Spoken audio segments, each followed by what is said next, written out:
Welcome into an Oscars edition of the Pick and Roll NBA podcast with Jet and Sap, presented by Full Press Coverage. What do the Oscars have to do with the NBA? Technically nothing, but Sap and I are both massive movie fans, and it is Oscars weekend. They are happening on Sunday. Pandemic be damned. I think it's all virtual, though. Hopefully it's all virtual. So it got us to thinking, let's talk about movies for once, but we're not going to completely ignore the NBA and basketball. We're going to talk about the best basketball movies. And basketball doesn't always lend itself to the greatest cinema in the world, but there have been some good ones. Sap, I know that you were up for the past couple of nights rewatching everything, really scientifically determining what the best basketball movies were. Yeah, it was a very difficult assignment. It's not as easy as if we were going to pick the 5 best boxing movies. That's a lot easier. Boxing is the sport that lends itself to great movies because boxing is more of a character study anyway, and you can get an actor to look like a boxer and, move like a boxer. I mean, see Raging Bull, which isn't just the greatest sports movie ever made. It's one of the 3 or 4 greatest movies ever made, in my opinion. So that's literally a cinematic masterpiece. Even movies like Rocky, $1 Million Baby, they're fantastic. So that sport really lends itself to great cinema. Whereas it's almost hard to make a bad boxing movie, I feel. Really, it is, yeah, because it's you could pick any fighter. I mean, Jake LaMotta was a really accomplished fighter. He wasn't Sugar Ray Robinson, but he was such an interesting character. And then in the hands of Martin Scorsese and Robert De Niro, obviously, if anyone's seen that movie, it's just, to me, it's the greatest movie of the last 40 years. And a little bit later, we're going to get into like the worst best pictures, which, sounds like an oxymoron, but there are plenty of those, or how I would have changed it. There may have been a good movie that won best picture. Snubs. Yeah. Like if I was the only person voting, here's what I would have done instead of what Oscar did. But basketball can be difficult because it's tough to make actors look like they're good basketball players. Not a lot of guys that are going to go out there and look like good basketball players. It's difficult. So that's why some of the best movies, the actors aren't necessarily real actors. They're basketball players playing as actors, but the coach may be an actor or something. So it's about the coach. Most of these movies on my top 5 list have to do with coaches. Number 5 for me is White Men Can't Jump. I thought Woody Harrelson looked like a basketball player. I mean, moved like one. Wesley Snipes as well. They both were good at what they did. And, my favorite player from my youth, Marcus Johnson, has a cameo in there as a tough guy. And I think it was a good movie. Ron Shelton, who was a basketball player, wrote and directed the movie, came out in 1992. So I've got White Men Can't Jump at number 5. I like White Men Can't Jump a lot, Sap. It's a fun movie. I mean, it's not a lot of like drama in it. They're not really exploring anything that's particularly deep. But it is entertaining. 2 very good actors, and I actually think that they have been kicking around the idea of doing a sequel years later with them. Still trying to hustle people as older basketball players and so that could be interesting. But yeah, I do enjoy that movie a lot. You have that in your top 5? In my top 5, see, I cheated, Sap, and I put more than 5 on my list, and I would have that though around the same as you, as 5. Okay. The only thing I ranked dead last Uncle Drew. Yes, well, because you hate. I won't Kyrie see Irving. it, but I know for a fact it's the worst basketball movie ever made. And you're not going to see Space Jam 2 either, because you don't hate LeBron as much as you hate Kyrie, but you're not a big fan of LeBron. I will see that, but not admit to anybody that I saw it. I see. Because LeBron's going to win an Oscar at some point. No, he will not. Yes, he will. Well, Kobe Bryant won one, so I think LeBron can win one. So that's going to be interesting to see. In fact, Space Jam 2 comes out the same week as the NBA Finals, so I'm pretty sure the Lakers are going to be playing. No, not at all. Space Jam 2, already it's number 1. It's number 1, and I haven't even seen it yet. Number 4 is Glory Road, which came out in 2006. Yeah, I love that movie. Fantastic movie. It's about Texas Wesleyan, which was the first all-starting black 5 to win an NCAA championship.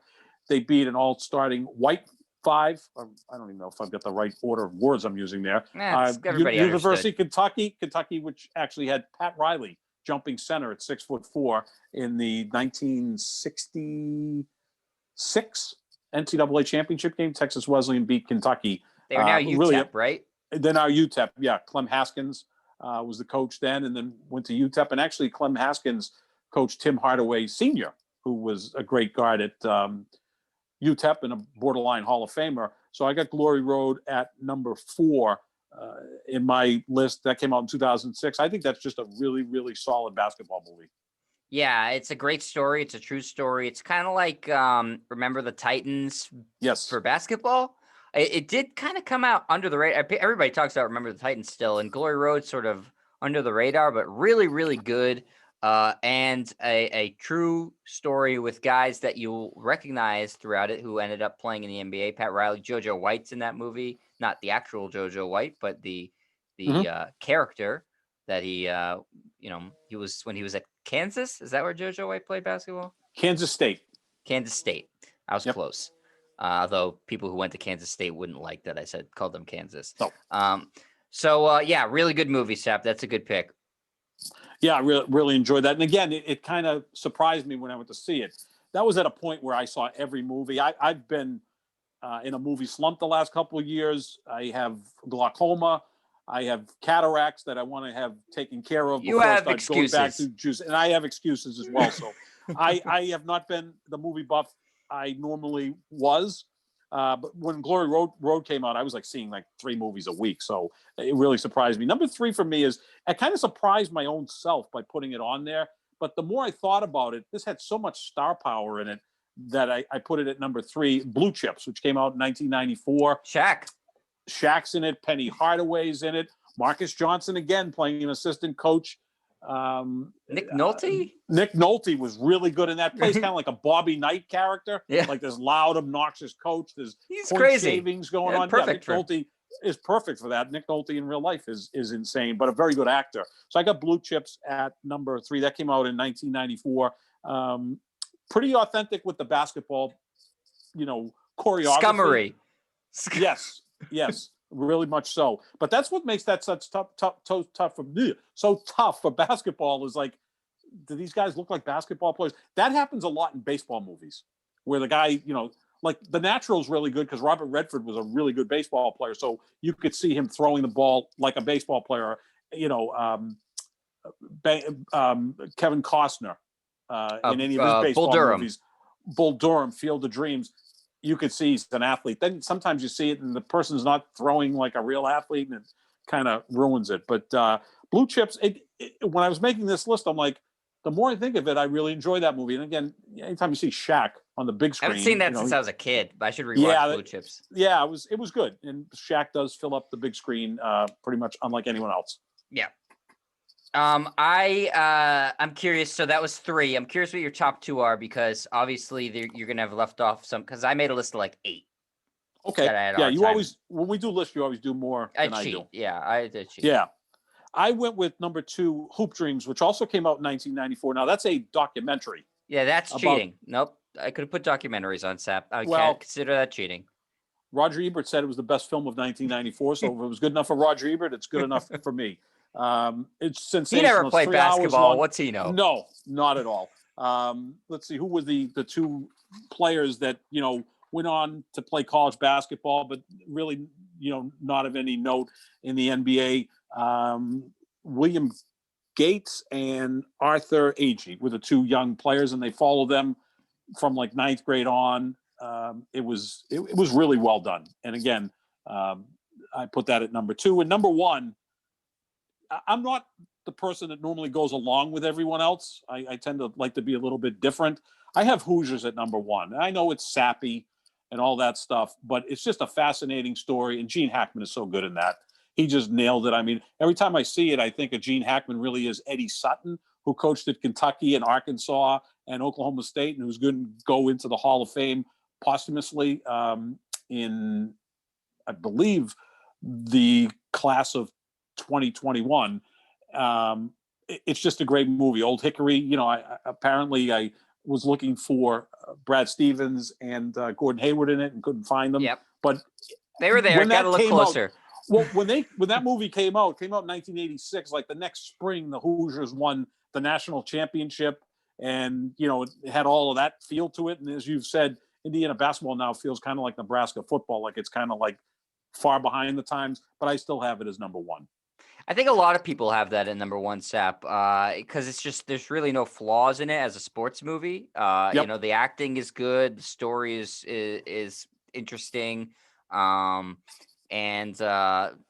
it's just like a feel good movie. People are happy to watch it. Doesn't Yeah. make you feel like depressed. So yeah, I think a lot of people consider that as if not the greatest, certainly one of the greatest basketball movies. A movie to me that I don't know if this stands out to me because it was the first R-rated movie I ever saw in theaters, but He Got Game with Yeah. Denzel Washington and Ray Allen and Walter McCarty was also in that movie.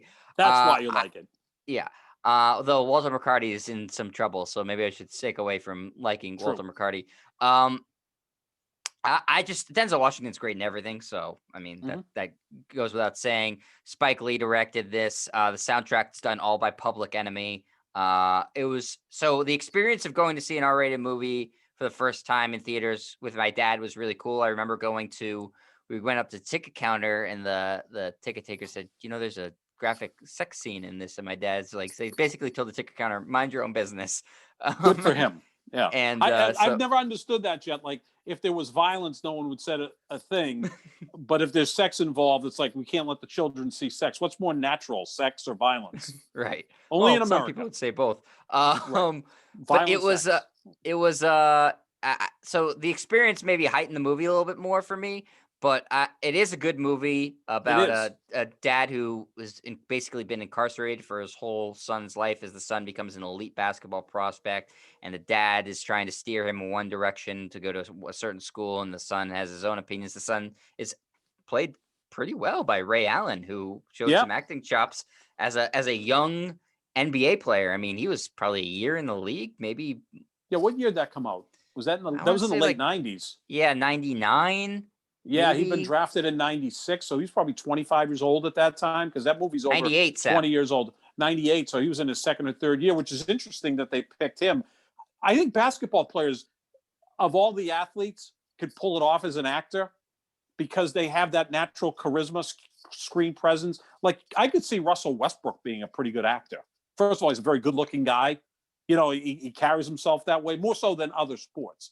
Like maybe quarterbacks in football could turn around and be good actors. I mean, O.J. Simpson was not a really good actor. He was okay.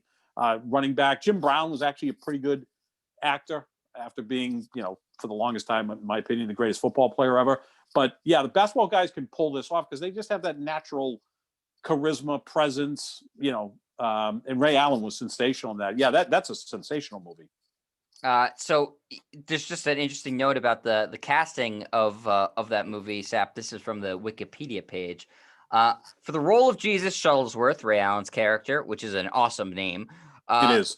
Spike Lee had drawn up a list of every NBA player who could pass for a high school senior. Kobe Bryant was the original choice to portray Jesus Shuttlesworth, but after shooting several air balls that resulted in a brutal playoff loss to the Utah Jazz in the 97 playoffs, he planned an extensive workout plan that would help maintain his strength throughout the duration of longer NBA seasons. So Kobe wouldn't do it because he wanted to work on his actual basketball game. Tracy McGrady was found to be too reserved by Spike Lee.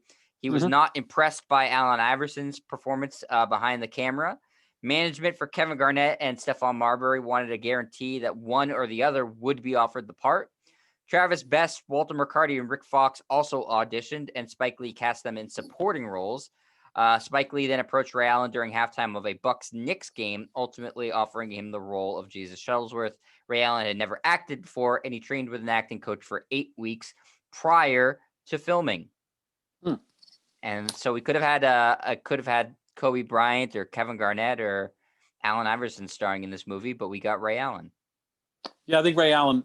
And in terms of casting, you can buy Ray Allen being Denzel Washington's son. Yeah, you could buy that. I think that also because Denzel Washington is such a good actor, you might be able to buy that on his son, right? Or you're his son. No, it's the other way around. It's kind of like Daniel Day-Lewis could morph into someone. Right, Denzel's pretty much the same thing. So yeah, no, I love that. Whatever he tells me, I believe it. Just as they said, give him a script, he'll figure it out. Yeah. So that's just a movie that It's a good movie. I don't know upon rewatching it now that I would say it's the best basketball movie, but it's certainly worth mentioning in terms of a movie that holds a place near and dear to my heart. Another one, Sap, is the original Space Jam, just because I grew up with it. It's not by any stretch of the imagination a good movie, but for a young Jet Stryer who grew up idolizing Michael Jordan in basketball and like Bugs Bunny, it was a lot of fun to watch that movie. Space Jam 2 will be better, without question, with LeBron James involved. The bar is low in terms of quality of movie, but in terms of nostalgia, the bar is high, if that makes any sense. It does make total sense. Trainwreck did not make my list. It's got not a basketball movie, though. It's just a short scene of basketball. Yeah, it's a little bit. Yeah, I mean, Amari Stoudemire is actually good in that. Good for Amari Stoudemire. Who is in Space Jam 2 from the NBA? That I'm trying to remember who the hell LeBron cast in this movie that's going to be an NBA player. I think AD is in it, right? I believe so. I think that was part of the deal. Really done much research. Yep, you come to LA, we'll put you in a movie. I mean, is Richard Jefferson in it or Shane Battier guys there? I'll tell you, LeBron guys. I'll tell you who he got from the NBA right now. He got Klay Thompson, Anthony Davis, Damian Lillard, unfortunately Kyrie Irving, Chris Paul, Draymond Green, and man, is this ever a bone to be thrown, Kyle Kuzma. Yeah, that's something worked there. Yeah, Kyle maybe beg for the party. He's just trying to maybe propping him up. I think LeBron's just recruiting at this point, right? Maybe he wants Dame Lillard to play with the Lakers at some point. Or back to your theory that LeBron's going to buy the Portland Trailblazers when he retires. But by then, Dame Lillard might be retired as well. But yeah, it's going to be interesting to see. Also, a couple WNBA players, Diana Taurasi, namely among them. Maybe the greatest player ever. Yeah. Yes. A lot of people consider her to be the greatest. I'm a big fan of Maya Moore. I think Maya Moore is my favorite women's player ever. There's something about her, especially her. Lisa Leslie, Cheryl Swoops. They're all fantastic. Yeah, Tamika Catchings, whose father, Cheryl Miller. Harvey Catchings, played. Cheryl Miller's you make a case, Cheryl Miller's the Michael Jordan, right? She was like so big a star. The funny story is her and Reggie would go play like two dudes, 2-on-2, and she'd dominate because she was a little older than Reggie Miller. And, he's always said she was better than him. Oh, yeah. Reggie Miller came home one game, high school game, and scored, I scored 37 tonight. And she's like, yeah, I scored 100 in the first half. It's like, how do you top that? She's also great. She hasn't been on TV as much as she used to be. No, I like her. I'm not sure why, because she's great as a sideline reporter, and she's awesome. I always enjoy her. And plus, I mean, the amount of respect people have for her. That's the just to go off a quick WNBA tangent here. That's the thing that a lot of fans don't understand is how much the NBA players respect and enjoy the WNBA product. It's not like the typical guy, this is boring, it's just slaps. The NBA players love it, and they know because they've scrimmaged against these women. They're legit. They're they don't. The NBA players don't think anything but extremely highly of every single person who's in the WNBA. Oh yeah, I mean, I remember doing games many years ago. This is obviously at the lowest level, but I did play-by-play for both boys and girls high school basketball games, and I enjoyed the girls' games better because I thought the product was more the way that we could understand the game because they, like even in high school, you've got these freakish athletes that you're like, I can't do that. Whereas the girls, it was different. There was more passing, more shooting. That's why Steph Curry's the most popular player among women because they look at Steph and emulate it more. Emulate it more like LeBron. There aren't guys, let alone women, that can do that type of stuff. So that's why they love Steph. And another play, they love Kobe. And Dwayne Wade's wildly popular too among women, the women players. So yeah, Cheryl Miller is basically the Michael Jordan of the women's game. So I didn't mean to leave her off. What Maya Moore did the last couple of years and giving up her career for social justice. How can you dislike her? Yeah. I mean, she's like, she should be a candidate for Time Person of the Year, in my opinion. That certainly supersedes basketball. She's probably the closest thing to Colin Kaepernick in sports. And then she actually did more. She actually saved a life. Yeah. I mean, as much Kaepernick's accomplished a lot, but he's kind of gone silent, and I'm still sometimes it's abstract, his message though, right? isn't there. It's a conversation. Absolutely. Right. Whereas hers is more concrete. Yeah. We got off on a little bit of a WNBA tangent, but that's okay. I Why not? I do appreciate the WNBA, and I Yeah. think LeBron was wise to put WNBA players in this movie coming up because Yep. it gives him some PR points. Also, it's more inclusive that way, and why not? Yep. There's lots of women who love playing basketball, love basketball. So Sap, now that we've gotten the basketball movies out of the way, because as I mentioned, it doesn't really lend to great movies. I mean, none of those movies that we mentioned were even in the Best Picture No. stratosphere. Best and worst Best Picture, since you said 1980, so you said this is going back before I was born. Now I've seen a lot of these movies, so that's okay. Well, you tweeted this out, right? You tweeted this, or you I did, retweeted this but the thing I poster that tweeted came out out with the last 80 was you could only since keep 1980. 3. You could only keep Yeah, 3 and of you know what? those. I remember we talked about that, and I had to amend one of them. I forgot Platoon should be in there. Platoon was one I would have kept. So let's it would do have this, been- Sap. What do you look at as you don't have to keep 3. Let- I'll No. allow it. You What can we're have gonna do? more. Let me do this. I'm going to give you 7 or 8 movies that I don't think deserve Best Picture, and I give you the movie that I think should have won Best Picture, and just react to this and see Sure. if you believe this. 1980 Ordinary People was Best Picture. Very fine Right. film. Raging Bull did not win Best Picture. Raging Bull, to me, is the best movie since 1980, and it's one of a handful of the greatest movies ever made. 1982, Gandhi won. Again, Oscar loves these giant biopics. Like, how do you not give Best Picture to Gandhi? But E.T., Tootsie, and The Verdict are all better movies. In fact, I got a column out on Full Press Coverage, detailing all of this and saying sports debates are one thing. Like, okay, we're going to debate Rogers, Brady, whatever the case is. Movies are tough because how do you compare Gandhi to Tootsie? I mean, they're completely different movies, but I think Tootsie, similar message. E.T., and The Verdict, very similar message to Gandhi. So I think E.T., do you know, Tootsie, and The Verdict were all better. E.T. made me scared of movies for about 20 years. My parents had me watch it at 2 years old. That's too young to watch E.T. I was petrified of E.T. And at Universal Studios, because we used to go when I was younger, they had an E.T. ride. I would just about piss my pants every time we were talking about going on the E.T. ride. Yeah, that's kind of young to see E.T. I love your parents' approach, though. I love your parents' approach of getting you exposed to these things at a young age. I remember. I'm still honestly kind of scared of it. Well, it is an interesting looking creature, but I think scared it's a fantastic the movie. crap out of me. Yeah, not the best looking creature, not cute. And then when he got sick and he turned gray, he looked like dry dog poop. It scared me. Yeah, it did. And he drank Coors Light like I did in the 80s. So I did, and kind of have Reese's that connection. Pieces like you did in the 80s. Yes, yep, absolutely. He was not a healthy, creature. 1989, this is one of the worst Best Pictures. Driving Miss Daisy. Bruce Beresford, who was the director, didn't even get nominated for Best Director. So how can the director not be nominated and then the picture wins picture? Like, there's always 1 or 2 directors of a Best Picture nominee that doesn't get nominated, but not when the picture wins Best Picture as the director nominated. That happened years later in Argo. Argo won Best Picture, and Affleck wasn't nominated. Ben Affleck wasn't nominated for bogus. Best, which is crazy. And Argo shouldn't have won Best Picture either in 2012. It should have been Lincoln, but that's another story. But listen to this group in 1989. Driving Miss Daisy won Best Picture. My Left Foot with Daniel Day-Lewis was much better.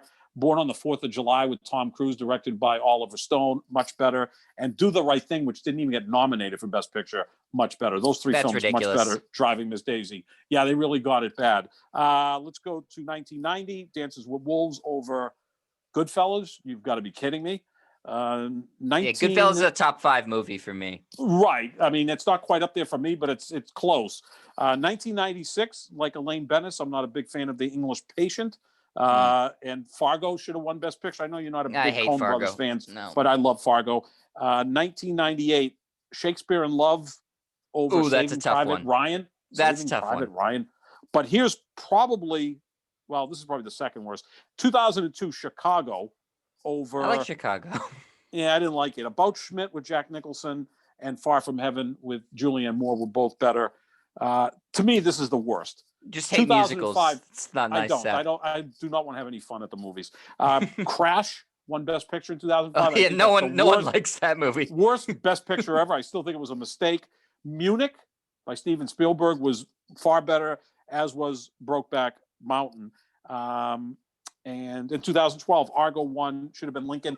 2006 was tough because I was so happy that The Departed and Martin Scorsese won because he deserved God, I love multiple Oscars before. But you like The Departed more than I do. I actually liked The Lives of Others, which was a German film, better than The Departed. And I thought the best movie of that year was Pan's Labyrinth. Oh God, Pan's Labyrinth's awesome. You can't, another great movie. I won't argue. I won't argue there. Yeah, I love that. Those are all great movies. But you know what? We're both president and vice president of the Scorsese fan club.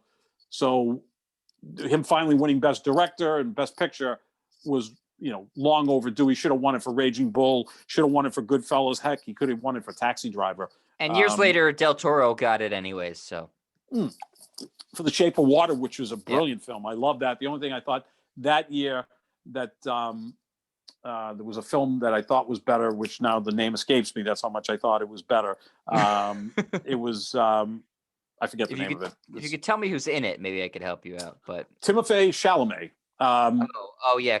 Call Me By Your Name. Call Me By Your Name. Yep, that's it. I thought that was a better film. But I have no problem with The Shape of Water. I thought that was, that's why I didn't put it on the list because it's just a slight oversight. But Crash, Driving Miss Daisy.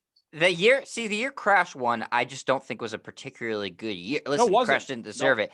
I just rewatched Munich recently. Yeah. It's not that good. It's certainly not. I love it. I don't think it's in Spielberg's top 10.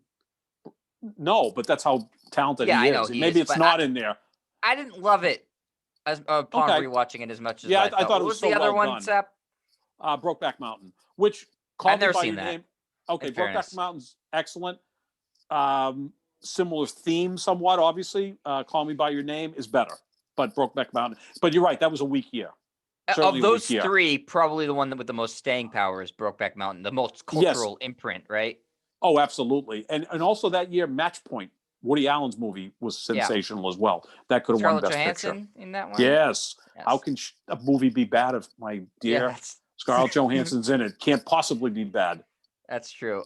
Any other snubs, Sap? No, that's about it. I have some similar ones to you. In 1980, obviously, Raging Bull should have won. Hard to argue that. I don't know what they were thinking, but it seemed to be a trend with Scorsese movies where they're just like, he's not that maybe good. next year. Not give it to him. I just wrote down the years. You'll tell me who won, Sap. In 1981, I thought it should have been Raiders of the Lost Ark. You know how I feel about those types of movies and Indiana Jones and stuff like that. I would agree with you on that over Chariots of Fire. Which is a fine movie. I actually enjoy Chariots of Fire, but Raiders of the Lost Ark is one of my absolute favorite movies of all time. Then I went to 1990, Sap. I jumped ahead. I agree. Goodfellas, obviously. Dances with Wolves is a long, boring movie. Godfather Part 3 got nominated for Best Picture for a movie that's so derided. I still think Godfather Part 3 on its own isn't bad. It's just not as good as 2 or the original. Then Saving Private Ryan, Sap, is to me one of the greatest snubs of all time. I believe it is the greatest war movie of all time. It's up there. I still think Platoon is my favorite, but that's a close second. It is also the single most engaging first scene in a movie I think that there's ever been in terms of like dragging you into the movie and saying, okay, this movie could be 10 hours long. I'm watching the entire movie. I mean, that is Mr. Spielberg's pretty good at his craft, isn't he? That is as intense of a first scene as you could possibly imagine. It's like hitting you with a sledgehammer right out of the gate. Credits roll, you're in Normandy. What other snubs did I have, Sap? In 2007, No Country for Old Men won. You know how I feel about the Coen brothers. I thought There Will Be Blood was a better movie, which you might agree with because you really like Daniel Day-Lewis. As much an oversight as you. Actually, you know what I thought the best movie of 2007 was? And this is going to surprise you because it's not a serious, heavy movie, which I normally like. I thought Juno was the best movie of 2007. It's a good movie. Yeah.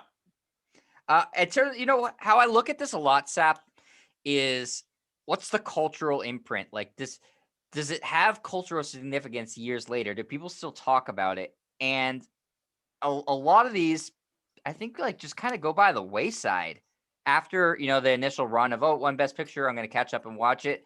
Like no one talks about Crash anymore. Or Oh, a lot of these movies. I don't think anyone really talks about No Country for Old Men much anymore. no, and again, that was probably a Lifetime Achievement Award for the Coen brothers. And I'm a Who huge don't Coen deserve brothers it. fan. I thought Fargo deserved Best Picture, so let's give it to them for No Country for Old Men. I like that movie a lot. I think There Will Be Blood was one of the most intense movies of the last 20 years. But God, was in he the so end, I good would in have that picked movie? Juno. Holy crap, was he amazing in that movie, Daniel Day-Lewis. Another snub I had, Sap, was in 2009. That's the year they expanded it to like 1 billion movies. I thought the best movie of the year was Up.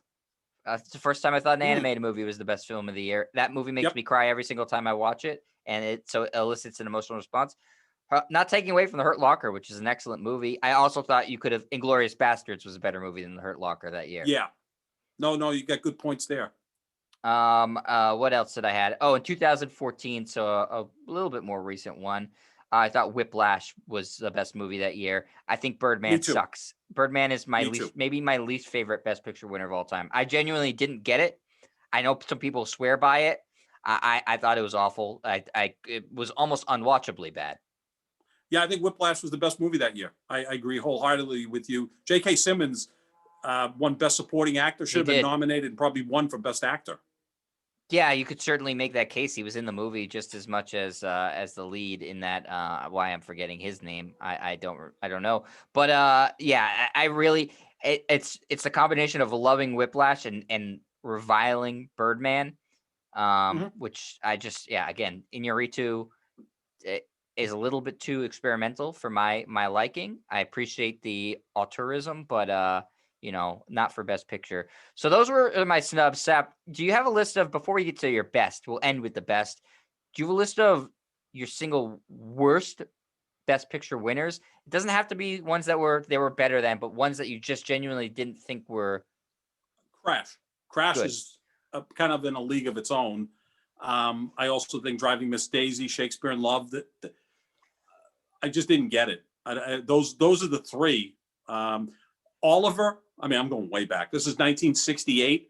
No, we said 1980, Sap. You're cheating again. Yeah, since 1980. But I'm going to go because I'm a huge Stanley Kubrick fan, as you know, and I think you're not quite as big a Kubrick fan as I am. I love The Shining. But 2001: A Space Odyssey, which I think is one of the 5 or 6 greatest movies ever made, didn't even get nominated for Best Picture. He did get nominated for Best Director, but Oliver won. I mean, when you look back, Oliver, which is kind of this musical. Yeah, I'm sensing a trend here. You hate musicals. Pretty much, yeah. And I did like La La Land. I did. I thought that was really good.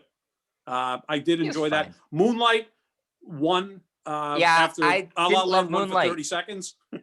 Yes. Shortest reign ever. I didn't get Moonlight. It wasn't for me. My wife, that's like her favorite Best Picture of the past 10 years. She loves that. Yeah, I thought that was a good movie. I don't think it was Oscar worthy, but it was good. I had, for my worst one, Sep, I just told you Birdman.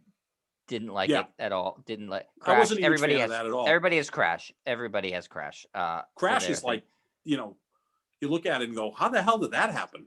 I think with Shakespeare in Love, Sep, I think it's a good movie. I enjoy it. I think it's more reviled because of the things it got nominated. It won over Elizabeth and Saving Private Ryan, which are both clearly better movies. So I think that Shakespeare in Love kind of gets a bad rap because it was unfairly won over 2 movies that are superior to it. But in its own, I wouldn't say it's a bad movie. I think it's good. But and that can be the case. American Beauty also I didn't love. Yeah, I can go along with that. I mean, Saving Private Ryan, Spielberg won Best Director, but it didn't win Best Picture. So, and that happens. Every few years you'll see that difference. There's a theory that Saving Private Ryan and Elizabeth split the vote, and somehow Shakespeare in Love came out on top in that scenario. Yep. Best Picture, Sap, to wrap it up. What are the very best that you have since 1980? We're not going back to Wings. Oh, since 1980? Give me Schindler's your List. top 5.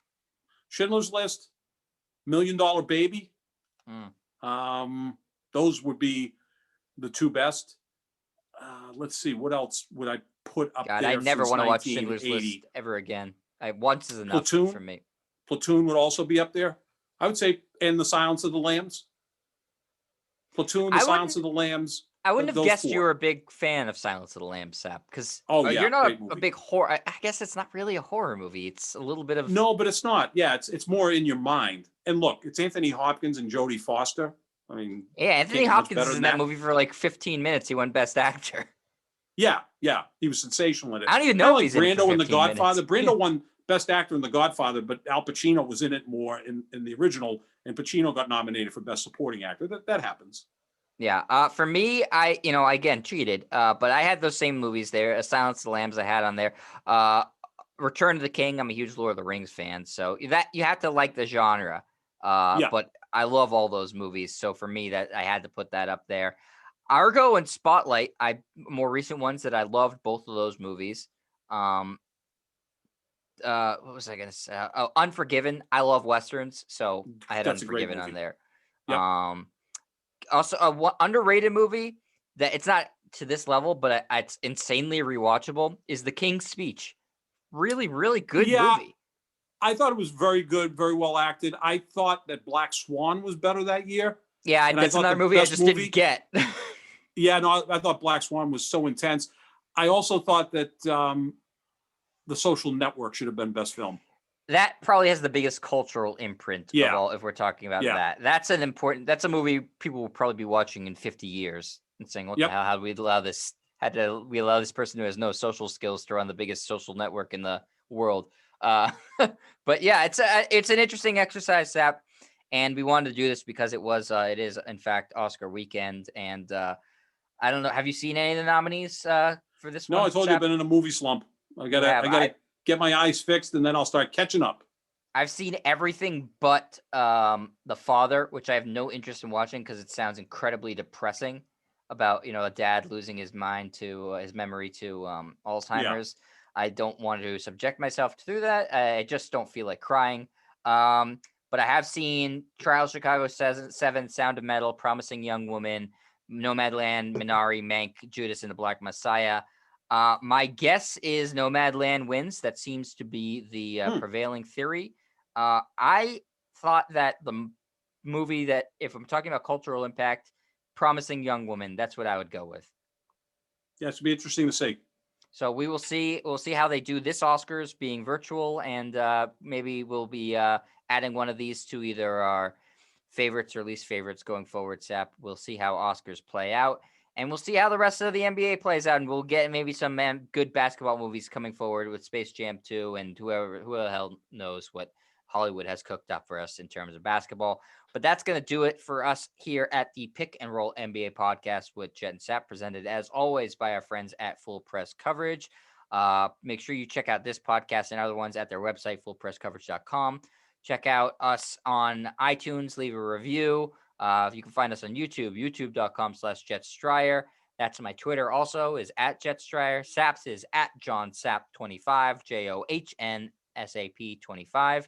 We tweet out the links to the podcast, so make sure you see it there. Everybody, enjoy basketball. Enjoy Oscar weekend. We will be back on Monday with a fresh podcast. And we'll talk to you then. Sap, enjoy the Oscars. You too. All right. See you, everybody.